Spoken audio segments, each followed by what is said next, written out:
எல்லாருக்கும் இனிய கார்த்திகை தீபம் நல்வாழ்த்துக்கள். ஸோ எனக்கு நம்ம வீடியோ என்ன பார்க்க போறோம்னு பார்த்தீங்கன்னா, கார்த்திகை தீபம்க்கு பின்னாடி ஒரு குட்டி கதை இருக்கு. அது என்னன்னு தான் பார்க்க போறோம் ஃப்ரெண்ட்ஸ்.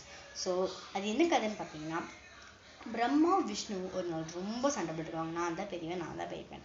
அப்போ சிவபெருமான் வந்து யாரின் கால் பாதத்தையும் முடியையும் ஃபர்ஸ்ட் கண்டுபிடிக்கிறீங்களோ அவங்க தான் பெரியவங்கன்னு சொல்லுவாங்க. ஸோ பிரம்மா வந்து முடியை கண்டுபிடிக்கிறதுக்காக மேலே போயிடுவாங்க. அண்ட் விஷ்ணு வந்து கால் பாதத்தை கண்டுபிடிக்கிறதுக்காக கீழே போயிடுவாங்க. ஆனால் ரெண்டுத்தையுமே கண்டுபிடிக்க முடியாது.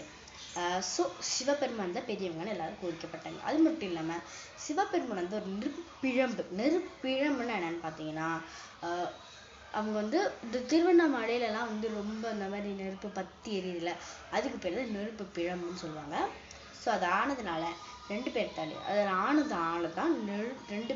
ரெண்டுத்தையும் கண்டுபிடிக்கல. ஸோ இந்த மெசேஜை அவங்க ஃப்ரெண்ட்ஸ்னால ஷேர் பண்ணுங்க. அவங்களுக்கெல்லாம் தெரிஞ்சுக்கிட்டு ஏன் கார்த்திகை தீபம் முன்னாடி என்ன கதை இருக்குது, அது ஏன் கொண்டாடப்படுது. ஸோ சிவபெருமானை டெடிகேட் பண்ணுற விதமாக தான் இது வந்து கொண்டாடுறது.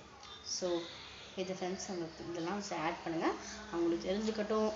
உங்களுக்கு இந்த வீடியோ பிடிச்சிருந்தா லைக் பண்ணுங்கள், ஷேர் பண்ணுங்கள், கமெண்ட் பண்ணுங்கள், மறக்காமல் சப்ஸ்கிரைப் பண்ணிடுங்க ஃப்ரெண்ட்ஸ். தேங்க்யூ.